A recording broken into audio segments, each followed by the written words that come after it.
ناظرین کرام، حضور اکرم صلی اللہ علیہ وآلہ وسلم کے دور میں کچھ عرب لوگ ایک یہودی عالم کے پاس گئے اور کہا کہ حضور اکرم صلی اللہ علیہ وآلہ وسلم سے ایسا کیا سوال کیا جائے کہ ان کے نبی ہونے کی حقیقت واضح ہو جائے۔ تو جواب میں یہودی عالم نے حضور پاک صلی اللہ علیہ وآلہ وسلم سے 3 سوال پوچھنے کا کہا، جن میں سے ایک سوال یہ تھا کہ اصحاب کہف کون تھے۔ لہٰذا اللہ تعالیٰ نے اپنے محبوب حضرت محمد مصطفیٰ صلی اللہ علیہ وآلہ وسلم کو اس کا جواب قرآن پاک کی سورہ کہف میں مکمل وضاحت کے ساتھ بیان فرمایا۔ اس کے مطابق ناظرین کرام، یہ حضرت عیسیٰ علیہ السلام کا دور تھا جب اللہ پاک نے ان کو فلسطین کے علاقے میں دین کی تبلیغ کے لیے بھیجا۔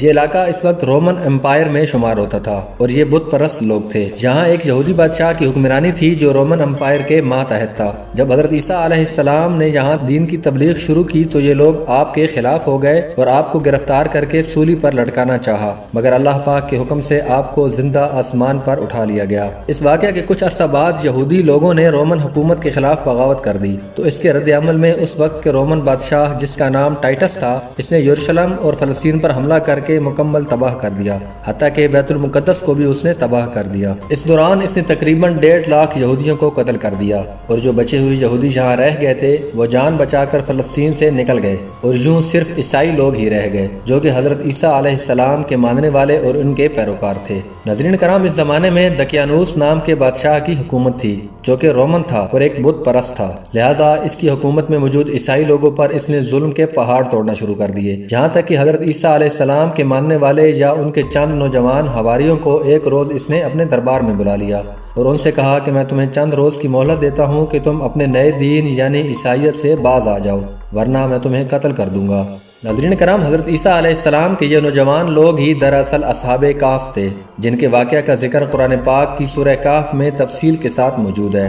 ان نوجوانوں نے جب یہ دھمکی سنی تو بہت پریشان ہو گئے، کیونکہ وہ اس بادشاہ کی طاقت کے سامنے بے بس تھے اور نہ ہی اب یہاں رہ کر عیسائیت کی تعلیمات جاری رکھ سکتے تھے۔ وہ رومن بادشاہ ان کو قتل کروا دیتا، لہٰذا انہوں نے شہر چھوڑ کر کہیں بھاگ جانے کا فیصلہ کیا اور اللہ پاک کی ذات پر بھروسہ کر کے شہر سے نکل گئے کہ اب اللہ پاک ہی ہمارے لیے کوئی نیا راستہ تلاش کرے گا۔ آخر یہ تمام لوگ ایک پہاڑ کی غار میں جا کر چھپ گئے اور اسی غار میں ہی سو گئے، یہاں تک کہ سوتے سوتے 300 سال کا عرصہ گزر گیا، یعنی 300 سال یہ لوگ اسی غار میں سوئے رہے۔ دقیانوس بادشاہ نے جب ان لوگوں کو تلاش کروایا تو اس سے معلوم ہوا کہ یہ لوگ اس غار کے اندر موجود ہیں، تو بادشاہ نے غصے میں آ کر حکم دیا کہ غار کو دیوار لگا کر بند کر دیا جائے تاکہ یہ لوگ اسی غار میں ہی رہ کر مر جائیں اور کبھی باہر نہ آ سکیں۔ بادشاہ نے جس شخص کے ذمہ یہ کام لگایا وہ انتہائی نیک انسان تھا۔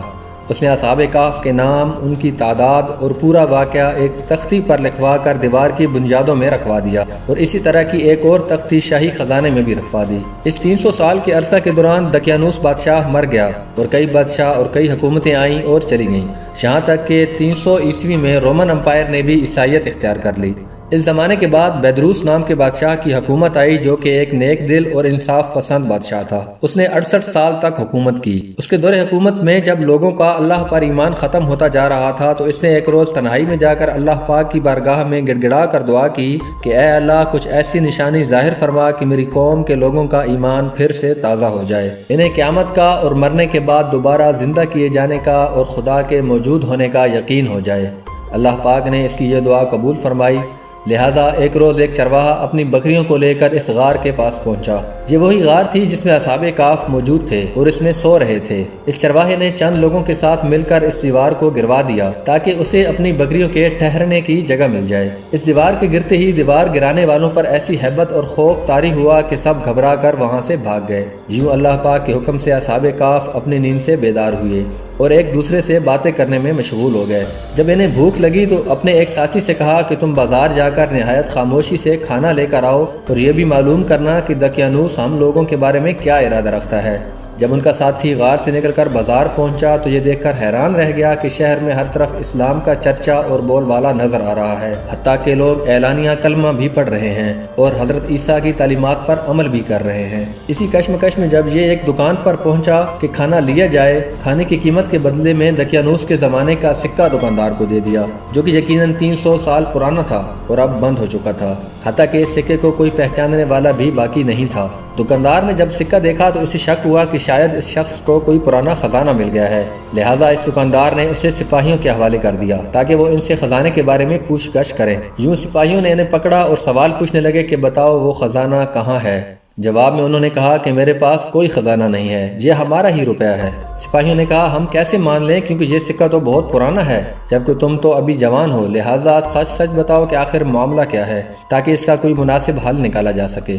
جواب میں اصحاب کہف کے ساتھی نے کہا کہ پہلے بتاؤ دقیانوس بادشاہ کا کیا حال ہے۔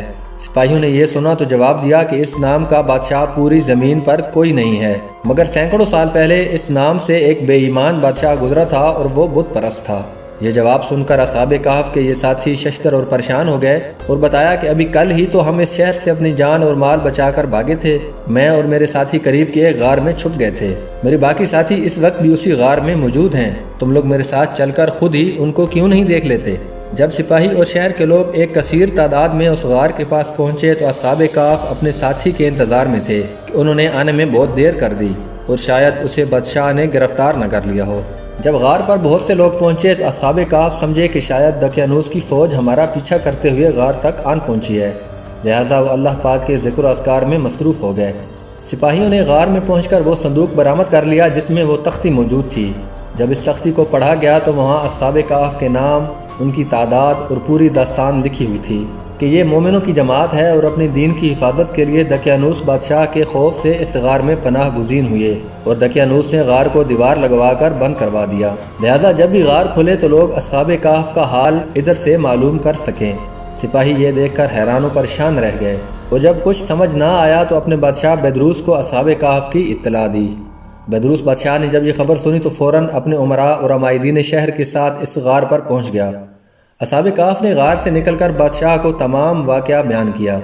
بیدروس نے سجدہ گزار ہو کر اللہ پاک کا شکر ادا کیا کہ اے اللہ میری دعا قبول ہوئی، اور آپ نے ایسی نشانی ظاہر فرما دی کہ انسان موت کے بعد زندہ ہونے کا یقین ضرور کرے گا۔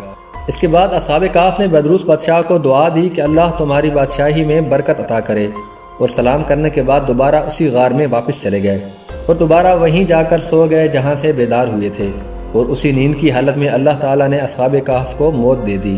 بادشاہ بیدروس نے ساحل کی لکڑی کے صندوق بنوا کر اصحاب کہف کی لاشوں کو ان میں رکھوا دیا۔ بیدروس بادشاہ نے غار کے منہ پر ایک مسجد بھی بنوا دی اور سالانہ ایک دن مقرر کر دیا کہ جب لوگ اصحاب کہف کی زیارت کیا کرتے تھے۔ ناظرین کرام، اصحاب کہف کی تعداد کے بارے میں علماء کرام کی مختلف رائے پائی جاتی ہیں۔ حضرت عبداللہ بن عباس نے فرمایا کہ اصحاب کہف کی تعداد 7 ہے، جبکہ 8واں ان کا کتا تھا، جبکہ ان ناموں میں بھی کافی اختلاف موجود ہے۔ حضرت علی رضی اللہ تعالیٰ عنہ سے روایت ہے کہ ان کے نام یہ تھے: جملیخہ، مخشمنہ، مشلینہ، مرموش، گونوش، شازنوش، اور 7واں ایک چرواہا تھا جو ان کے ساتھ چل پڑا تھا، جبکہ ان لوگوں کے کتے کا نام کتیر تھا۔ ناظرین کرام، یہاں سوچنے کی بات یہ ہے کہ ایسا کیسے ممکن ہوا؟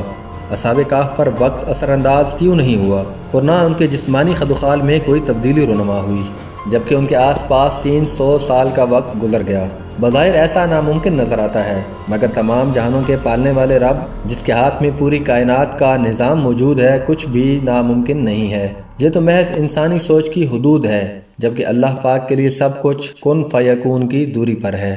ناظرین کرام، اگر آپ کو یہ ویڈیو اچھی لگے اور اس ویڈیو سے آپ کی معلومات میں اضافہ ہوا ہو تو اس ویڈیو کو لائک کیجئے اور دوستوں کے ساتھ شیئر کیجئے۔ مزید اس طرح کی معلوماتی ویڈیوز کے لیے ہمارے چینل کو سبسکرائب کیجئے اور بیل آئیکن کو دبانا نہ بھولیں تاکہ آنے والی ہر انفارمیٹو ویڈیو آپ تک بآسانی پہنچ سکے۔ میں ہوں آپ کا دوست حسیب افضل اور آپ دیکھ رہے تھے البرق انفو۔ ملتے ہیں نیکسٹ ویڈیو میں، تب تک کے لیے اپنا بہت سا خیال رکھیے گا۔ اللہ حافظ۔